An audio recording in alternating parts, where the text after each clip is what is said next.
Hello girls, how are you all? I hope so you all are fit and fine and doing well.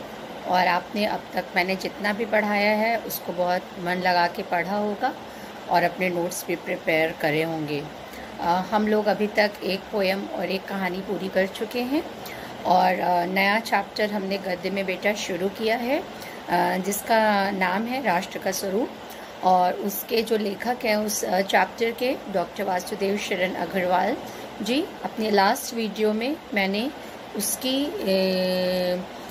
जो first part है chapter का, उस chapter का doctor Vasudev शरण अग्रवाल जी की जीवनी वो आपके साथ डिस्कस की है, बताया है उस जीवनी को।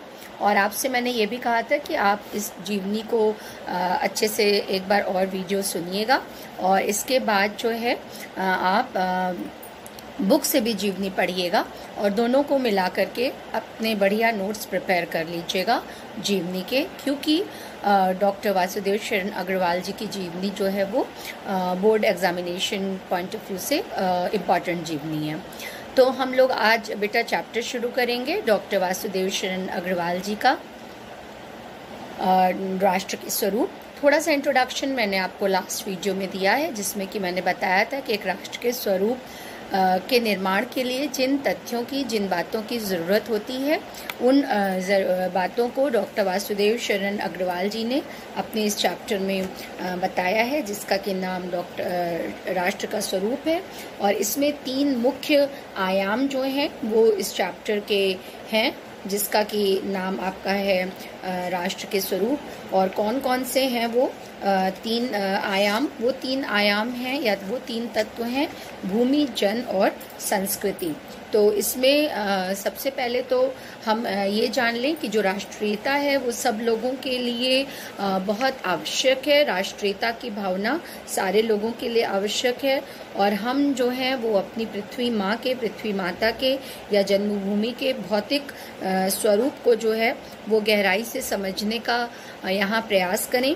और उसके जो सौंदर्य है, जो प्राकृतिक संसाधन हैं, हमें जो भारत भूमि पर प्राप्त हैं प्राकृतिक संसाधन, और उस पर जो प्रवाहमान कलकल बहती हुई नदियाँ हैं, पहाड़ हैं, पर्वत हैं, जो समतल भूमि है, इन सब पर हम मुग्ध हों उस भारत भूमि पर, क्योंकि जब हम इन सब पर मुग्ध होंगे तभी हम भारत भूमि का या किसी भी राष्ट्र का आदर कर पाएंगे, किसी भी राष्ट्र के जो व्यक्ति होंगे। यहाँ पर इस चैप्टर को पढ़ने से पहले आप इतना समझ लीजिए बेटा कि जो ये चैप्टर है ये केवल भारत के लिए नहीं है, अपितु किसी भी राष्ट्र के लिए, जो राष्ट्र के स्वरूप के निर्माण के लिए जो आवश्यक तत्व हैं उन तथ्यों को ही इस चैप्टर में जो है वो लेखक ने डिस्कस किया है। और इसमें क्योंकि और इसीलिए वो भूमि के बारे में सबसे पहले बताते हैं, क्योंकि यदि हम पृथ्वी को, जो पृथ्वी हमें प्राप्त है उसको हम हरा भरा और पुष्पित पल्लवित रखेंगे तो हम आगे आने वाले समय में इस भूमि का बहुत अधिक सार्थक उपयोग कर पाएंगे। अभी जैसे कि आपका था वर्ल्ड एनवायरमेंटल डे, था विश्व पर्यावरण दिवस, तो आपने देखा होगा, आप सब बड़े बच्चे हैं, आपने देखा होगा कि बहुत सारी डॉक्यूमेंट्रीज इस समय आई और वर्चुअल मीटिंग्स हुई, वर्चुअल प्रोग्राम्स टीवी में विभिन्न स्कूलों द्वारा दिखाए गए।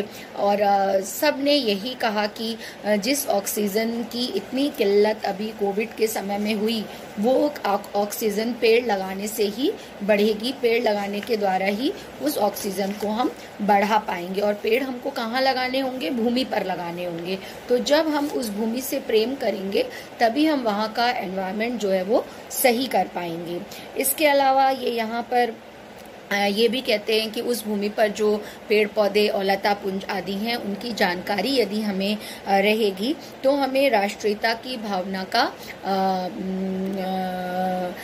महत्व समझ में आएगा और हमारे अंदर राष्ट्रीयता की भावना जो है वो स्वमेव जन्म लेगी। ये यहाँ पर इन्होंने समझाने का हमें प्रयत्न किया है।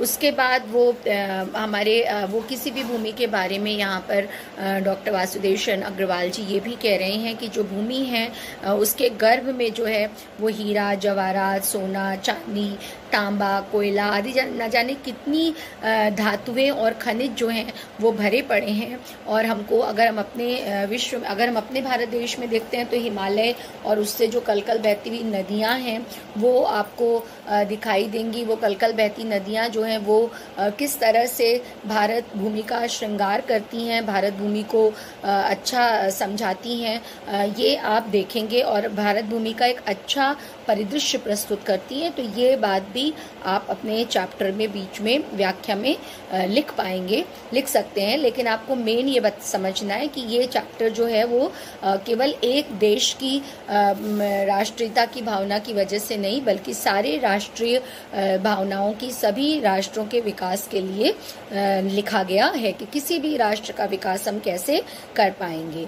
फिर दूसरा तत्व उन्होंने इस चैप्टर में जन तत्व बताया है। मनुष्य जो है वो पृथ्वी पर जो रहने वाले मनुष्य हैं वो वास्तव में वस्तुतः जन तत्व हैं जो उस पृथ्वी को सुशोभित करते हैं। यदि हम बहुत अधिक हमारे पास भूमि होगी और मन में संस्कार की भावना भी होगी, लेकिन यदि मनुष्य ही नहीं होंगे तो राष्ट्र का स्वरूप जो है वो भला कैसे निर्मित होगा।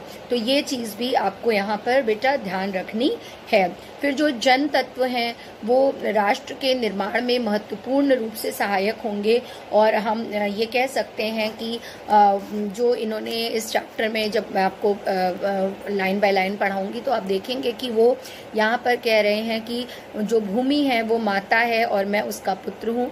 तो ये बात सच है, लेकिन ये बात सच तब होगी और इस सच की सार्थकता हम तभी साबित कर पाएंगे जब जन जन के मस्तिष्क में बेटा ये बात समझ में आएगी कि पृथ्वी को हमें अपनी माँ समझना है और अपने को उसका पुत्र मानना है। और जब तक पृथ्वी को माता समझने की और स्वयं को उसका पुत्र समझने की भावना अपने मन में, समझना भी नहीं है, केवल मानना है कि पृथ्वी को अपनी माता मानना है, माँ मानना है, और जो आपका खुद को उसका पुत्र मानना है, तो जब तक ये भावना आपके सामने नहीं आएगी, आप उसे नहीं मानेंगे, तब तक कोई भी जो राष्ट्र है वो भावनात्मक रूप से समुन्नत नहीं हो सकेगा। ये आपको देखना है। और इसी भाव से भरकर ही जो मानव का हृदय है वो नतमस्तक हो, पृथ्वी को प्रणाम करेगा कि हे माँ तुम्हें प्रणाम है, और उस भारत भूमि की या किसी भी राष्ट्र की इज्जत करेगा, उसको सम्मान से देखेगा। और अगर हम मानेंगे नहीं तो केवल रटना कि माँ पृथ्वी को प्रणाम है और हम उसके पुत्र हैं, तो उससे कोई भी फायदा नहीं होगा। उससे देश तो बन जाएगा लेकिन उसमें राष्ट्र की परिकल्पना को हम संकल्पित नहीं कर पाएंगे। ये भी लेखक इस चैप्टर में आपको बता रहे हैं। उसके बाद दोनों का समन्वय कि जैसे जो दोनों हैं कौन कौन है, कि पृथ्वी पर कितनी तरह के लोग हैं, और पुत्र जो है वो यहाँ पर इस चैप्टर में आपको बीच में ये भी बताएंगे कि जो पुत्र है वो भले ही कुपुत्र निकल जाए लेकिन माँ जो है वो कभी कुमाता नहीं होती। हम इसको कहते भी कि कई बार कहते भी हैं, जो हिंदू फिलॉसफी है उसमें जब माँ दुर्गा की पूजा की जाती है, दुर्गा माँ की, तो यही कहा जाता है कि हे माँ भले ही पुत्र कुपुत्र हो जाए लेकिन तू माँ है हमारी और तू कभी भी कुमाता नहीं हो सकती। तो इस बात को भी इन्होंने यहाँ पर लिया है कि पुत्र भले ही कुपुत्र निकल जाए लेकिन माता कभी भी कुमाता नहीं होती। और यही हमारी संस्कृति का और हमारे देश का भी आदर्श और सिद्धांत है कि जो थोड़ा जब अगर हम भारत की बात करते हैं तो उसमें अनेक रूप में विद्यमान हैं। जो देश है वो या भारत माँ है वो नगर हैं, जनपद हैं, उस भूमि में पुर हैं, ग्राम हैं, वन हैं, पर्वत, सरिताएं, भवभूमि, मतलब जो ये समतल भूमि, ये सब हैं और ये सब जन समुदाय से संबंध रखते हैं। और यहाँ पर बहुत, अगर हम भारत भूमि की बात करें इस चैप्टर में, राष्ट्र पूरे विश्व के राष्ट्र की तो बात कर ही रहे हैं, लेकिन यदि हम भारत भूमि की भी बात करें तो यहाँ पर बहुत सी भाषाएं हैं बेटा जो बोली जाती हैं और बहुत प्रकार की वेशभूषाएं हैं, इसका रहन सहन और सभ्यताएं भी अनेक प्रकार की हैं, जैसा कि आप जानते हैं। इसमें वैदिकता, जो वैदिक भावना है बच्चों और देशवासियों के मन में, सनातन धर्म, बौद्ध धर्म, जैन धर्म आदि अनेक धर्म और संप्रदाय इस भारत भूमि में हैं, जैसा कि आपको पता है। लेकिन एक आश्चर्य की बात सबको ये है कि इतनी विभिन्नताओं के होते हुए भी, इतनी विविधता के होते हुए भी ये जो भारत भूमि है, ये इसका जो मूल स्वर है वो एकमात्र एकता और समन्वय की भावना से भरा हुआ है। अर्थात एकता और समन्वय की भावना हमारी भारत भूमि में सदैव से विद्यमान है और हमेशा रहेगी भी। तो सभी का अंत जो है वो, जितनी भी डाइवर्सिटीज़ हैं, यूनिटी इन डाइवर्सिटीज़ हम इंग्लिश में कहते हैं, तो जितनी भी ये डाइवर्सिटीज़ हैं या जितनी भी विभिन्नताएं हैं, इन सब का जो अंत है वो आनंद में होता है। और समन्वय की जो ये भावना है, यही भावना राष्ट्र का स्वरूप है और हमारी विभिन्नता में एकता का रहस्य भी है। यही विभिन्नता में एकता का रहस्य भी है।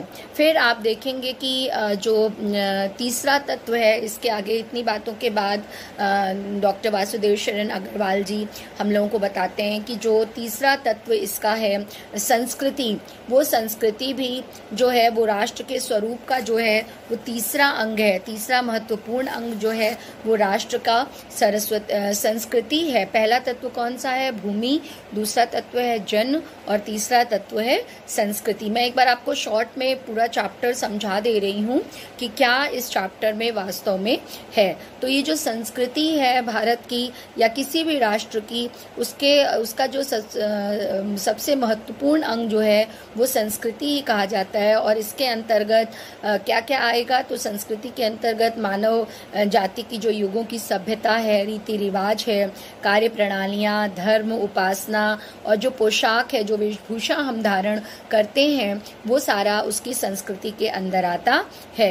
तो वास्तव में एक्चुअली जो दोनों पहले कहे गए अंग हैं, भूमि और जन या पृथ्वी और जन, उसको यदि हम संस्कृति से अलग कर देंगे तो राष्ट्र का अस्तित्व शायद नहीं रह पाएगा, क्योंकि संस्कृति ही वो पार्ट है जो हमें मनुष्यता की भावना से अवगत कराती है, मनुष्य को मनुष्य बनाती है और मनुष्य को मनुष्यत्व से मिलाती है। तो संस्कृति ही वो पार्ट है जो हमको मनुष्यता से मिलाती है। तो इसलिए हमको उस संस्कृति को देखना बहुत अधिक ज़रूरी होगा। तो इसके लिए हम ये भी जानेंगे, इसमें डिफरेंट आपको एग्जाम्पल्स संस्कृति के उसमें दिए गए हैं, संस्कृति के पार्ट में। और ये भी आपको बताया गया है कि हमारे देश का भी इसमें जिक्र हुआ है कि हमारा जो राष्ट्र है भारत, उसमें अनेक प्रकार की संस्कृतियां आई, लेकिन हमने उन सभी संस्कृतियों को अपने में मिला लिया, समन्वित कर लिया, आत्मसात कर लिया। और इसीलिए ये इसका समन्वय ही जो है वो राष्ट्र का प्राण है। मतलब जो भूमि, जन और संस्कृति है, उसमें जो विभिन्न संस्कृतियों का समन्वय हमने किया, वही वास्तव में राष्ट्र का प्राण है। और इसके अलावा संस्कृति में आपका साहित्य आता है, कला आता है, संगीत है, आमोद प्रमोद। आमोद प्रमोद मतलब मनोरंजन। बहुत तरह के मनोरंजन हमने जो है वो संस्कृति में किए। और इसके अलावा आपको बताया जाएगा कि लोकगीत है और सभी प्रकार की जो धर्म हैं, धर्म की मान्यताएं हैं, वो सभी संस्कृति के ही अंतर्गत आते हैं। और किसी भी राष्ट्र के निर्माण में इसका बहुत महत्वपूर्ण योगदान होता है। इसके बाद इसमें यह भी बताया गया है कि हमारे पूर्वज, यदि हम भारत देश की बात करें, तो उन्होंने वेद, पुराण और षट दर्शनों से खोज कर जो हमें तत्व दिया है, वह सभी संस्कृति है और राष्ट्र के स्वरूप का निर्माण जो है वो करती है। तो ये सारी चीज़ें इसमें बताई गई हैं। यहाँ तक कि उन्होंने ये भी बताया है कि जो जीवन का जो विटप है, उस विटप का जो पुष्प है वो संस्कृति है। इसमें ये बताते हैं, आगे आप देखेंगे कि इन्होंने ये जब सूक्तियों की व्याख्या करने के लिए आती थी बच्चों के लिए, अब तो नहीं आता है, वो एग्जामिनेशन पैटर्न चेंज हो गया। तो ये बहुत महत्वपूर्ण, बहुत इंपॉर्टेंट सूक्ति, बल्कि आप कहें कि one of the most important सूक्तिज ऑफ योर बुक हुआ करती थी कि जीवन के विटप का पुष्प संस्कृति है। हम लोगों ने भी बहुत बार इसको एग्जामिनेशन में बच्चों की प्रैक्टिस के लिए दिया है, मैंने खुद दिया है, मुझे कई बार का याद है पिछला कि मैंने कई बार इसको दिया है कि जीवन के विटप का पुष्प संस्कृति है, क्योंकि शॉर्ट हर दूसरे साल ये एग्जामिनेशन में आता था।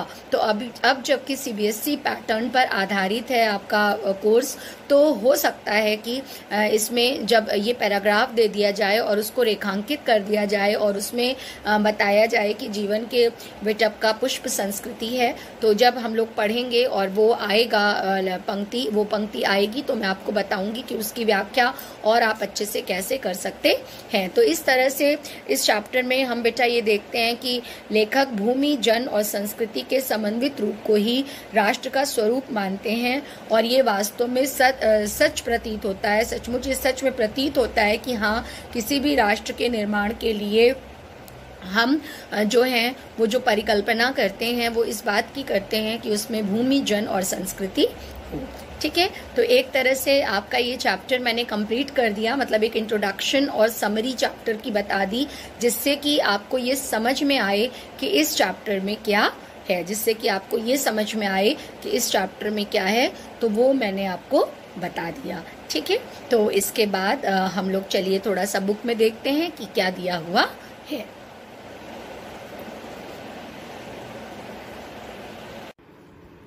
तो देखिए जरा हम लोग बुक में भी देखते हैं, मैंने आपको जो चीजें अभी बताई हैं।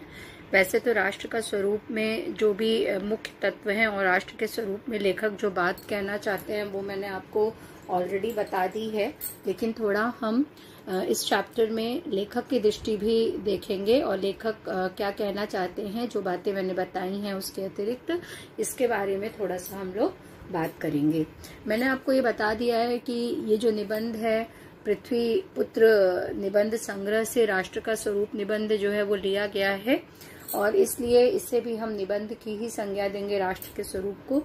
और इस निबंध में लेखक ने 3 तत्वों को, पृथ्वी, जन और संस्कृति को मुख्य बताया है किसी भी राष्ट्र के निर्माण के लिए, और ये भी उन्होंने बोला है कि पृथ्वी को माँ के रूप में और स्वयं को पृथ्वी पुत्र के रूप में वो लेखक मानते हैं, ये मैंने आपको बताया है।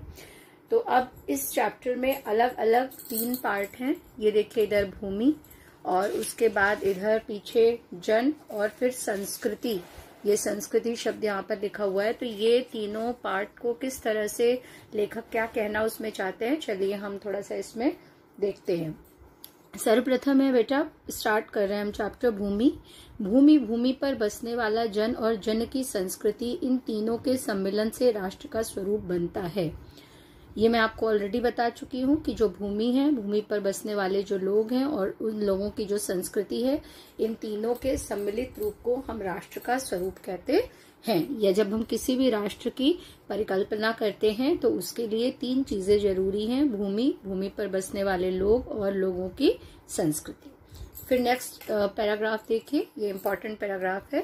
भूमि का निर्माण देवों ने किया है, वह अनंत काल से है। उसके भौतिक रूप, सौंदर्य और समृद्धि के प्रति सचेत होना हमारा आवश्यक कर्तव्य है। भूमि के पार्थिव स्वरूप के प्रति हम जितने अधिक जागरूक होंगे उतनी ही हमारी राष्ट्रीयता बलवती हो सकेगी। यह पृथ्वी सच्चे अर्थों में समस्त राष्ट्रीय विचारधाराओं की जननी है। जो राष्ट्रीयता पृथ्वी के साथ नहीं जुड़ी वह निर्मूल होती है। राष्ट्रीयता की जड़ें पृथ्वी में जितनी गहरी होंगी उतना ही राष्ट्रीय भावों का अंकुर पल्लवित होगा। इसलिए पृथ्वी के भौतिक स्वरूप की आद्योपांत जानकारी प्राप्त करना, उसकी सुंदरता, उपयोगिता और महिमा को पहचानना आवश्यक धर्म है। फिर से एक बार पढ़ रहे हैं। भूमि का निर्माण देवों ने किया है, वह अनंत काल से है। उसके भौतिक रूप, सौंदर्य और समृद्धि के प्रति सचेत होना हमारा आवश्यक कर्तव्य है। भूमि के पार्थिव स्वरूप के प्रति हम जितने अधिक जागरूक होंगे उतनी ही हमारी राष्ट्रीयता बलवती हो सकेगी। यह पृथ्वी सच्चे अर्थों में समस्त राष्ट्रीय विचारधाराओं की जननी है। जो राष्ट्रीयता पृथ्वी के साथ नहीं जुड़ी वह निर्मूल होती है। राष्ट्रीयता की जड़ें पृथ्वी में जितनी गहरी होंगी उतना ही राष्ट्रीय भावों का अंकुर पल्लवित होगा। इसलिए पृथ्वी के भौतिक स्वरूप की आद्योपांत जानकारी प्राप्त करना, उसकी सुंदरता, उपयोगिता और महिमा को पहचानना आवश्यक धर्म है। तो क्या कहना चाह रहे हैं यहाँ पे लेखक? यहाँ पे सबसे पहले तो इसका हम आपको संदर्भ बताएंगे कि आप संदर्भ क्या लिखेंगे। तो आप संदर्भ में ये लिखेंगे कि जो प्रस्तुत अवतरण है वो किससे लिया गया है। वो हमारी पाठ्य पुस्तक हिंदी के, पहले तो अलग अलग पुस्तकें होती थी, गद्य गरिमा, काव्यांजलि वगैरह, लेकिन आप उस तरह से नहीं लिखेंगे जैसे आपने 10th में और 11th में संदर्भ लिखा है बेटा, वैसे ही लिखेंगे। तो संदर्भ क्या होगा? संदर्भ होगा प्रस्तुत अवतरण हमारी पाठ्य पुस्तक गद्य के पाठ्य पुस्तक हिंदी के गद्य के भाग से संकलित राष्ट्र के स्वरूप नामक निबंध से उद्धृत है या लिया गया है। और इसके लेखक भारतीय संस्कृति और पुरातत्व विभाग के मूर्धन्य विद्वान डॉक्टर वासुदेव शरण अग्रवाल जी हैं। ठीक है, समझ में आ गया? तो संदर्भ क्या होगा फिर से बता रहे हैं कि प्रस्तुत गद्यांश या गद्य की पंक्तियां हमारी पाठ्यपुस्तक हिंदी के राष्ट्र के स्वरूप नामक निबंध से संकलित है, जो कि गद्य भाग है और उसके लेखक भारतीय संस्कृति और पुरातत्व विभाग के मूर्धन्य विद्वान डॉक्टर वासुदेव शरण अग्रवाल जी हैं। प्रसंग क्या होगा? प्रसंग यहाँ पर यह होगा कि डॉक्टर वासुदेव शरण अग्रवाल जी ने हमें यहाँ पर यह बताया है कि राष्ट्र का स्वरूप भूमि, जन और संस्कृति, इन तीनों घटकों से मिलकर के बनता है कोई भी राष्ट्र। और इस अवतरण में राष्ट्र में भूमि के, जो राष्ट्र के साथ भूमि का अटूट संबंध है, उसके बारे में उन्होंने बताया है। और अब हम व्याख्या शुरू करेंगे। थोड़ा सा हम इस वाले पैराग्राफ को आपको समझाते हैं कि इसमें लेखक क्या कह रहे हैं। तो लेखक इसमें ये कह रहे हैं कि जो देवता हैं, जो देवता लोग हैं, उन्होंने भूमि का निर्माण किया है, कि देवताओं ने भूमि का निर्माण किया है और वह अनंत काल से इसी रूप में इस पृथ्वी पर विद्यमान है। इसका प्रतीकात्मक रूप भी हो सकता है, पर नित्य प्रति उपयोग में आने वाले इसके जो भौतिक रूप है और उसकी सुंदरता है, उसकी समृद्धि है, उसको सावधानी के साथ देखना, विचार करना और उसके प्रति प्रेम रखना ही हमारा प्रधान कर्तव्य है। फिर से बता रहे हैं क्या लेखक कह रहे हैं कि देवताओं ने, इस पैराग्राफ को यहाँ पर इन पंक्तियों को देखिए कि की भूमि का निर्माण देवों ने किया है, वह अनंत काल से है। यहाँ पर भूमि का निर्माण देवों ने किया, वह अनंत काल से है। तो इसमें लेखक ये कहना चाह रहे हैं कि देवताओं ने भूमि का निर्माण किया है और वह अनंत काल से इसी रूप में विद्यमान है। इसका प्रतीकात्मक रूप भी हो सकता है, कोई इसका प्रतिमाकात्मक रूप होगा, लेकिन नित्य प्रति उपयोग में आने वाले उसके जो भौतिक रूप की सुंदरता है और समृद्धि है, इसको जब हम सावधानी के साथ देखेंगे, विचारेंगे, उसके बारे में विचार करेंगे और उसके प्रति प्रेम भाव रखेंगे, तो यही हमारा प्रधान कर्तव्य होगा, हमारा आवश्यक कर्तव्य है या हमारा मुख्य कर्तव्य है कि हम उस भूमि के बारे में सोचें, विचार करें और उसके बारे में वो कैसे और पुष्पित पल्लवित हो सकती है, इस बारे में हम और ज्यादा सोचें। फिर आगे वो क्या कह रहे हैं कि भूमि के पार्थिव स्वरूप के प्रति हम जितने अधिक जागरूक होंगे, उतनी हमारी राष्ट्रीयता बलवती हो सकेगी। ये समझने वाली बात है। यहाँ पर लेखक कह रहे हैं कि हम पृथ्वी के जो भौतिक रूप है, इसको हम देख के, कभी हम जाते हैं, अगर मान लीजिए हिल्स में जाते हैं या समुद्र के किनारे जाते हैं या किसी सरोवर के किनारे जाते हैं, तो हम उसकी प्राकृतिक सुंदरता को बहुत अधिक निहारते हैं, वो बहुत सुंदर हमको दिखाई देता है वो सब कुछ। लेकिन यदि हम उसको केवल देखेंगे नहीं, बल्कि क्या करेंगे, इस भौतिक रूप के प्रति हम जितनी अधिक आस्था रखेंगे और उससे हम जितना अधिक प्रेम करेंगे, हमारे भीतर, हमारे हृदय में राष्ट्रीयता की भावना भी उतनी ही अधिक शक्तिशाली होगी। समझ में आया कि जब हम उसको केवल देखेंगे, उसके जो भौतिक पार्थिव स्वरूप है, उसको केवल उसकी सुंदरता को नहीं निहारेंगे। इसमें यहाँ पर ये लाइन, ये पंक्ति इसमें छुपी हुई है कि हम जितने अधिक जागरूक होंगे, मतलब हम केवल देखेंगे और प्रसन्न होंगे और सोचेंगे कि ये बहुत सुंदर बना हुआ है, बहुत सुंदर पृथ्वी है, wow what a beautiful scene. केवल इतना करके नहीं होगा। काम कैसे चलेगा कि जब हम इसके बारे में अच्छे से इस भूमि को प्रेम करेंगे, प्यार करेंगे, और जब हम इसके प्रति आस्था रखेंगे, तो उससे हम जुड़ेंगे और राष्ट्रीयता की भावना भी हम में उतनी ही अधिक शक्तिशाली होगी। वास्तव में तो इस भूमि में ही से ही जो संपूर्ण राष्ट्रीय विचारधाराएं हैं, ये देखिए क्या लिखा है, यह पृथ्वी सच्चे अर्थों में समस्त राष्ट्रीय विचारधाराओं की जननी है।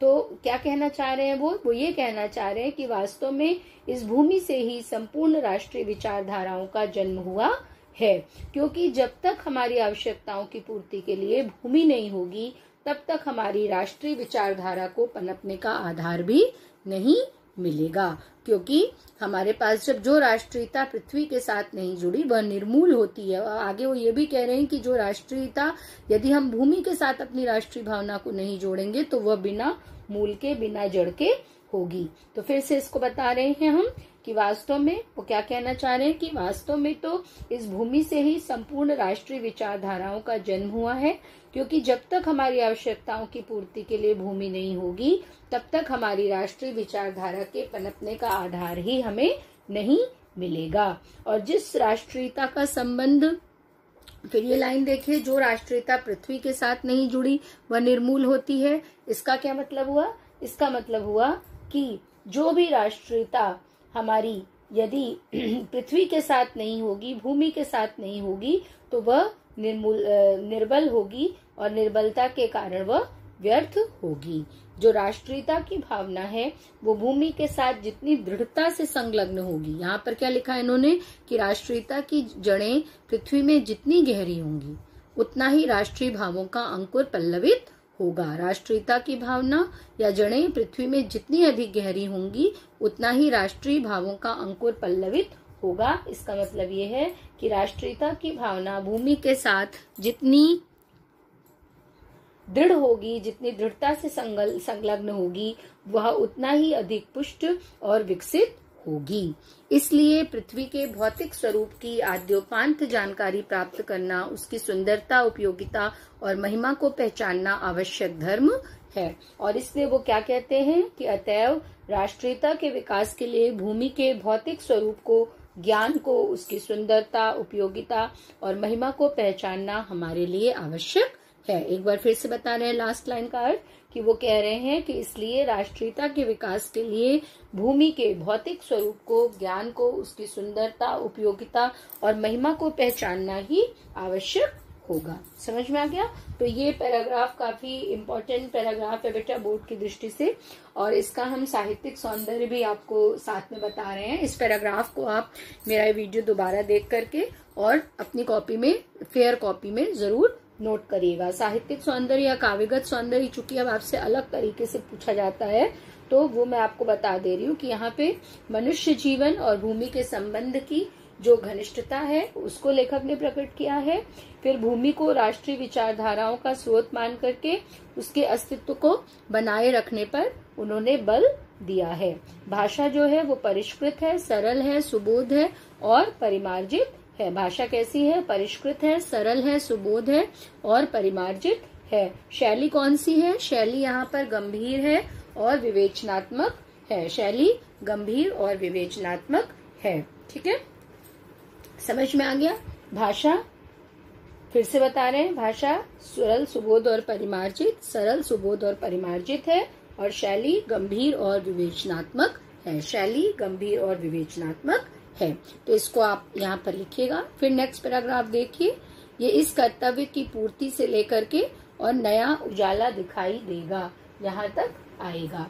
ठीक है, तो देखिए, इस कर्तव्य की भूमि की पूर्ति सैकड़ों हजारों प्रकार से होनी चाहिए। पृथ्वी से जिस वस्तु का संबंध है, चाहे वह छोटी हो या बड़ी, उसका कुशल प्रश्न पूछने के लिए हमें कमर कसनी चाहिए। पृथ्वी का सांगोपांग अध्ययन जागरणशील राष्ट्र के लिए बहुत ही आनंदप्रद कर्तव्य माना जाता है। गांवों और नगरों में सैकड़ों केंद्रों से इस प्रकार के अध्ययन का सूत्रपात होना आवश्यक है। अब वो ये क्या कह रहे हैं कि ये जो कर्तव्य की पूर्ति है, कौन सा कर्तव्य, कि यदि हम अपने इसकी भौतिक जानकारी प्राप्त करेंगे पृथ्वी की और उसकी सुंदरता की, उसकी उपयोगिता की बात करेंगे, तो हमें क्या होगा कि ये हमारा वास्तव में कर्तव्य होगा कि हम उसकी आद्योपांत जानकारी प्राप्त करें और उसके बारे में, उसकी सुंदरता के बारे में, उसकी उपयोगिता के बारे में और उसकी महिमा के बारे में जानें। और इसकी पूर्ति के लिए सैकड़ों हजारों प्रकार के रास्ते हम चलेंगे, सैकड़ों तरीके अपनाएंगे और पृथ्वी से जिस वस्तु का जो भी संबंध होगा, चाहे वो वस्तु पृथ्वी पे रहने वाला छोटा सा जीव होगा या छोटा सा एक गड्ढा होगा और या बड़ी से बड़ी नदियां होंगी, कुछ भी आप एग्जाम्पल ले सकते हैं, उसका कुशल प्रश्न पूछने के लिए हमें कमर कसनी होगी। अर्थात इस पृथ्वी पर जितनी भी चीजें हैं, चाहे वो छोटी हैं चाहे वो बड़ी हैं, उसके बारे में हमें जानना होगा और हमें उसका कमर कसनी होगी, मतलब प्रयत्न करना होगा हमें उसके बारे में जानने में। और जब हम पृथ्वी का सांगोपांग अध्ययन, सांगोपांग मतलब हर प्रकार से हर एक अंग का अध्ययन, जब हम पृथ्वी में रहने वाली हर एक चीज का अध्ययन करेंगे, तब जो जागरणशील राष्ट्र होगा वो बनेगा। हमारा राष्ट्र एक जागरणशील राष्ट्र बनेगा या कोई भी राष्ट्र एक जागरणशील राष्ट्र बनेगा और बहुत ही आनंदप्रद कर्तव्य माना जाएगा। जब हम पृथ्वी की भलाई के लिए, पृथ्वी की सेवा के लिए, पृथ्वी को आगे बढ़ाने के लिए या पृथ्वी की जो संपदा, प्राकृतिक संपदा और प्राकृतिक संसाधन हमको मिले हैं बेटा, उनके लिए जब हम दृढ़शील होंगे, कर्तव्य परायण होंगे, कर्तव्य पूर्ण करेंगे, तभी हमारी राष्ट्रीयता की भावना जागरणशील होगी और ये देश के लिए एक बहुत ही आनंदप्रद कर्तव्य माना जाएगा, अर्थात खुशी देने वाला कर्तव्य माना जाएगा। और गांवों और नगरों में सैकड़ों केंद्रों से इस प्रकार के अध्ययन का सूत्रपात होना आवश्यक है। यहाँ उनका मतलब कहने का ये है कि गांवों के दृष्टि से, नगरों की दृष्टि से सैकड़ों केंद्रों से इस प्रकार के अध्ययन को बनाना होगा कि मतलब गांवों में जो विकास चाहिए, शहरों में जो विकास चाहिए, सबका अलग अलग तरीके से हम एक कार्यशैली बनाएं और उस कार्यशैली को मतलब एक कुछ ऐसा हम कुछ प्रोग्रामिंग करें, कोई ऐसी शैली निर्मित करें जिससे कि गांवों का और शहरों का, अर्थात इस भूमि के प्रत्येक हिस्से का जो है वो आगे प्रत्येक हिस्से का हमको जानकारी उसकी प्राप्त हो और हम उसकी प्रगति में सहायक बने। ठीक है, जैसे वो क्या कह रहे हैं, उन्होंने उदाहरण भी खुद ही दिए हैं कि कैसे हम लोग इसको करेंगे। कि उदाहरण के लिए पृथ्वी की उपजाऊ शक्ति को बढ़ाने वाले मेघ जो प्रतिवर्ष समय पर आकर अपने अमृत जल से इसे सींचते हैं, हमारे अध्ययन की परिधि के अंतर्गत आने चाहिए। उन मेघ जलों से परिवर्धित प्रत्येक तृणलता और वनस्पति का सूक्ष्म परिचय प्राप्त करना भी हमारा कर्तव्य है। जैसे कि वो कह रहे हैं कि पृथ्वी की जो उपजाऊ शक्ति को बढ़ाने के लिए क्या होता है, बादल बरसते हैं। अब जो बादल बरसते हैं वो क्या करते हैं, वो प्रतिवर्ष समय पर आते हैं और अपने अमृत जल से इस पृथ्वी को, इस धरा को सींचते हैं। तो वो बादल भी हमारे अध्ययन की परिधि के अंतर्गत आने चाहिए, अर्थात उसको भी, उन बादलों की जानकारी जो प्राप्त हो उसको भी पढ़ने पढ़ाने की व्यवस्था हमारे राष्ट्र में होनी चाहिए कि किस प्रकार से इन मेघ जलों से परिवर्धित प्रत्येक तृणलता और वनस्पति का सूक्ष्म परिचय प्राप्त करना भी हमारा कर्तव्य है। कि ये जो मेघ जल, मेघ मतलब बादल और जल मतलब पानी, कि इन बादलों से जो गिरता हुआ पानी है वो इस दुनिया की या इस पृथ्वी की प्रत्येक एक एक तृण को, तृण मतलब तिनका, और लताओं को और सारी वनस्पतियों को किस प्रकार से प्रभावित कर रहा है, इसका सूक्ष्म परिचय, सूक्ष्म परिचय मतलब छोटा परिचय नहीं, सूक्ष्म परिचय का मतलब यहाँ पर है कि गूढ़ता से, गंभीरता से और गहराई से इसका परिचय प्राप्त करना भी हमारा कर्तव्य होगा। इस प्रकार जब चारों ओर से हमारे ज्ञान के कपाट खुलेंगे, तब सैकड़ों वर्षों से शून्य और अंधकार से भरे हुए जीव के क्षेत्रों में नया उजाला दिखाई देगा। और वो कह रहे हैं कि इस प्रकार से जब हम चारों ओर से इस पृथ्वी के बारे में सोचेंगे और इस पृथ्वी के बारे में ज्ञान प्राप्त करके अपनी ज्ञान चक्षुओं को खोलेंगे, अपनी आंखों को खोलेंगे, तब जो सैकड़ों वर्षों से उदास भूमि है, जो सैकड़ों वर्षों से अवॉइडेड है, इग्नोर्ड भूमि है, जिसको कि हमने ध्यान भी नहीं दिया है कि इस पृथ्वी पर कितनी तरह के प्राकृतिक संसाधन भरे पड़े हैं जिनको हमने नहीं देखा है, उससे हम बाहर निकलेंगे और अंधकार से भरे हुए जीवन के क्षेत्र में नया उजाला दिखाई देगा। कि जब हम आद्योपांत जानकारी इस पृथ्वी के बारे में प्राप्त करेंगे, तब क्या होगा, तभी जो है वास्तव में हम इस पृथ्वी को विकसित बना पाएंगे, और तभी हमारे अंदर इस चीज को, आप यहाँ से इसको फर्स्ट पैराग्राफ से जो मैंने आपको पढ़ाया उससे जोड़ के इसकी व्याख्या आप करेंगे कि तभी जो है जब हम इन सारी बातों पर जोर देंगे तभी हमारे अंदर भूमि से परिचित होने का गुण प्रकट होगा, गुण पैदा होगा, और इसकी सुंदरता, उपयोगिता और महिमा को हम जान पाएंगे, और इसके तभी हमारे अंदर राष्ट्रीयता की भावना प्रबल होगी। मतलब इसका मतलब ये निकल के आ रहा है कि बिना भूमि से जुड़े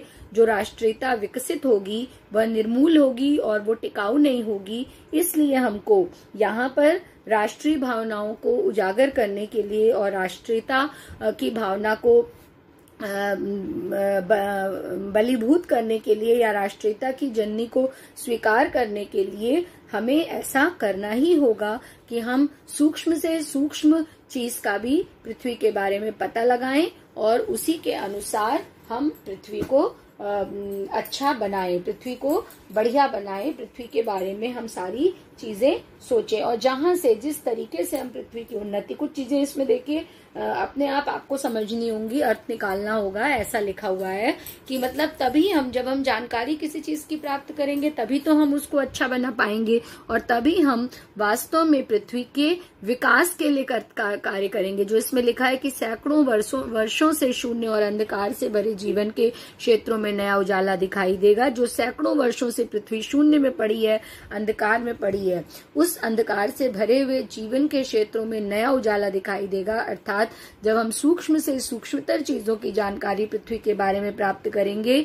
तभी हम उस पर कार्य कर पाएंगे, और उस कार्य को करके हम इस पृथ्वी को और अधिक वैभवशाली और संपन्न बना पाएंगे, और उसकी वैभवशीलता से और उसकी संपन्नता से हम स्वयं भी संपन्न हो पाएंगे, और तभी हम में राष्ट्रीयता की भावना भी ज्यादा आएगी और हमारे अंदर राष्ट्रीय भावों का अंकुर जो है वो पल्लवित होगा। ठीक है, तो आज मैंने आपके एक तरह से 2 पैराग्राफ्स लिए हैं और इसके पहले आपको इंट्रोडक्शन भी दिया है।